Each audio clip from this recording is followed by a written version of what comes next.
નમસ્કાર, આપ જોઈ રહ્યા છો ન્યૂઝ ફોર ઇન્ડિયાના આપની સાથે હું છું હંસિની।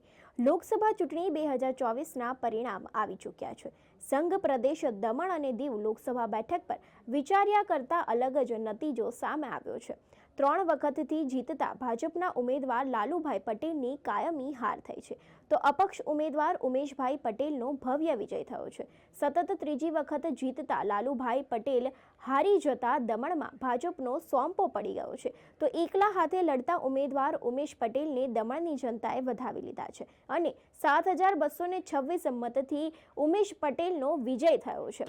ત્યારે મીડિયા સાથે વાત કરતા ઉમેશ પટેલે દમણમાં પ્રશાસનની તાનાશાહીના કારણે ત્રાસી ગયેલી દમણની જનતાને ભાજપનો જાકારો મળ્યો છે તેવું જણાવ્યું હતું। ત્યારે સતત જીતથી ભાજપ કેવી રીતે હારી અને અપક્ષ કેવી રીતે જીતી ગઈ તે વિશે જાણીએ અમારા આ વિશેષ અહેવાલમાં।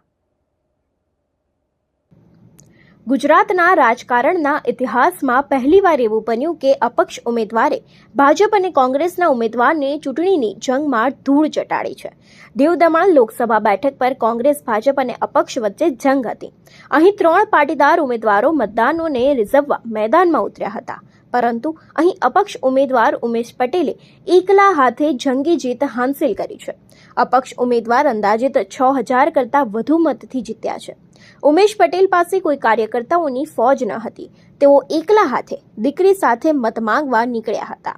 ઉમેશ પટેલ ખરેખર આ સફળતાના હકદાર છે, કારણ કે તેઓ એકલા હાથે ચૂંટણી લડ્યા હતા અને જીત્યા પણ। તેમના ચૂંટણી પ્રચારની સ્ટાઇલ લોકોને વધુ સ્પર્શી ગઈ હતી, કારણ કે લોકો પાસેથી એક રૂપિયો ભેગો કરીને તેઓ ચૂંટણી લડ્યા હતા। ફાળો માંગવા તેમને પોતાના મત વિસ્તારમાં લોકોના ચરણ પણ સ્પર્શ કર્યા હતા।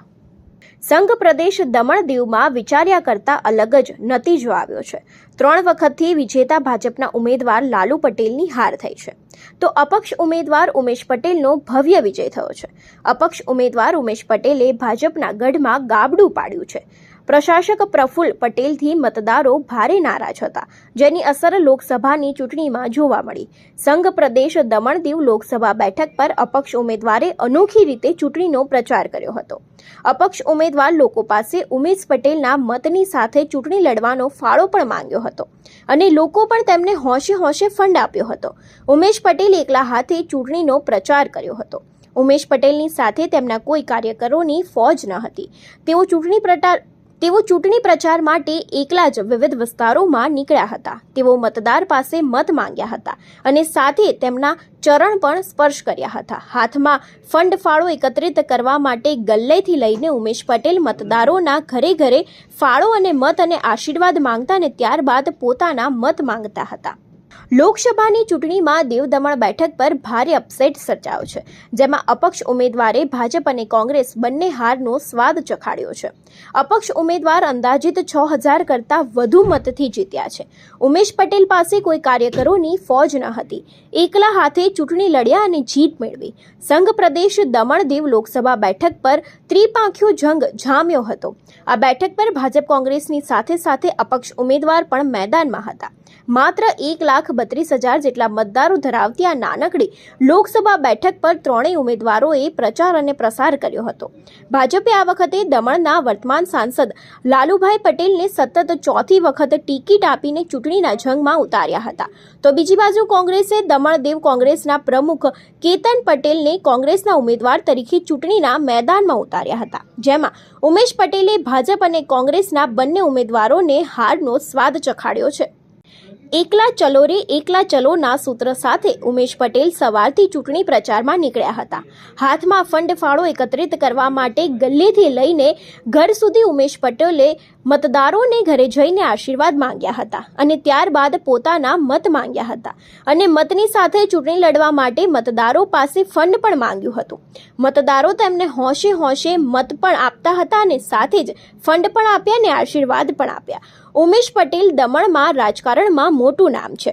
2019ની ચૂંટણીમાં ઉમેશ પટેલ અપક્ષ તરીકે ચૂંટણી લડ્યા હતા, પરંતુ માત્ર 1,37,000નું કુલ મતદાન ધરાવતા આ પ્રદેશમાં ઉમેશ પટેલને ગઈ ચૂંટણીમાં 20,000થી વધુ મતો મળ્યા હતા। આથી ઉમેશ પટેલે ભાજપ અને કોંગ્રેસને બંનેને હંફાવ્યા હતા। ઉમેદવાર કોણ હતા આજમાં જીતમાં કોણ છે? આજમાં તો ઉમેશ પટેલ, ઉમેશભાઈ બાબુભાઈ પટેલ।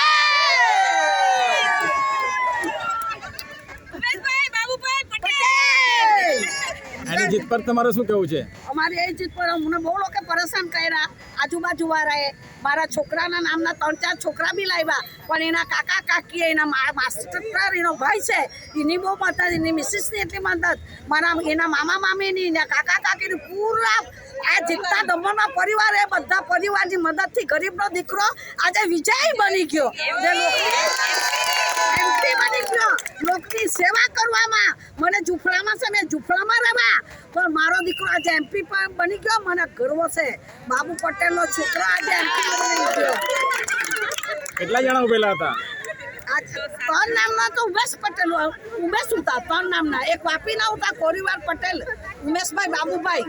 એક અમારા દલવાડેનો હતો ઉમેશભાઈ ઉત્તમભાઈ, ને એક બીજો કોઈ હતો, એ મને બધી ખબર નહીં. ને એક મારો પ્યોર ઉમેશ હતો, ઉમેશભાઈ બાબુભાઈ બધે અમારા પટેલ. ખાસ કરીને મારી અટક બી બતાવી લીધી. ખાસ કરીને કોને હરાવ્યા? ખાસ કરીને અમે લાલુભાઈને ને પરફુલ પટેલનું મોટામાં મોટું પરફુલ પટેલનું કામ કરાવવામાં. તો જ મારું દમણ છૂટી. કોણ બોલે? ઉમેશ પટેલની મમ્મી બોલે એમ પરફુલ પટેલને કહેવાનું. ને મેં ત્યાં જવા તૈયાર. આપનું નામ? બોલી લક્ષ્મીબેન બાબુભાઈ પટેલ દલવાડા. જીત જનતાની છે અને આ જીત જે છે એ જનતાને જ સમર્પિત છે. હું એકલો માણસ હતો, હું તો એકલો જ લડતો હતો. જનતાએ ખૂબ પ્રેમથી વોટ આપ્યા છે અને અહીંયા જે તાનાશાહી હતી, લોકો જે આક્રોશિત હતા, અને આનાથી આપણે લેસન બી લેવાનું છે. જે રીતે લાલુભાઈ જે વખતે જીત્યા હતા, કેટલા વોટોથી જીત્યા હતા. આજે લાલુભાઈએ હારનો સામનો કરવો પડ્યો તો ખાલી અને ખાલી એટલે કે જ્યારે જનતા દુઃખી હતી, તકલીફમાં હતી, ત્યારે લાલુભાઈ બોલ્યા નહીં. અને જે પણ દમણ-દીવની સમસ્યા હતી અને જે સમસ્યા માટે નિવારણ કરવાનું હતું, કે જે તે અધિકારીઓ સાથે સમન્વય કરવાનો હતો, પ્રજા અને પ્રશાસનનું કામ વચ્ચે જે પ્રતિનિધિઓ હોય એને સમન્વય કરવાનો હતો. તો પ્રશાસન અને પ્રજા વચ્ચે જે ખાઈ મોટી થતી ગઈ, તેના માટે જવાબદાર લાલુભાઈ હતા. અને તેના ફળસ્વરૂપ આજે જનતા જનાર્દને એક ફેસલો આપ્યો, અને ઐતિહાસિક ફેસલો આપ્યો કે આપણા દમણ-દીવમાં તો એમ કહેવાય ને કે ભાઈ વગર પૈસે તો ચૂંટણી જીતાય જ નહીં. ખાવા પીવાનું ને રોકડું બોકડું ને કોકડું, તેના વગર વોટ નહીં મળે. અને મારી દમણ-દીવની જનતાએ ખૂબ જ પ્રેમથી મને એક ઐતિહાસિક ફેસલા તહત મને ચૂંટણીમાં જીતાડ્યો છે. તો આપ સૌના માધ્યમથી મારી દમણ-દીવની જનતાને તહે દિલથી આભાર વ્યક્ત કરું છું અને તેમને વિશ્વાસ અપાવું છું કે હું તમારો જનપ્રતિનિધિ, તમારો નોકર બનીને, તમારો સેવક બનીને 5 વર્ષ સુધી હું સતત કામ કરતો રહીશ. 7,226 વોટથી આપણે જીત્યા છે અને દમણ કરતાં વધારે વોટ મને દીવથી મળ્યા છે. દીવમાં મને લગભગ 7,000થી વધારે વોટ વધારે મળ્યા.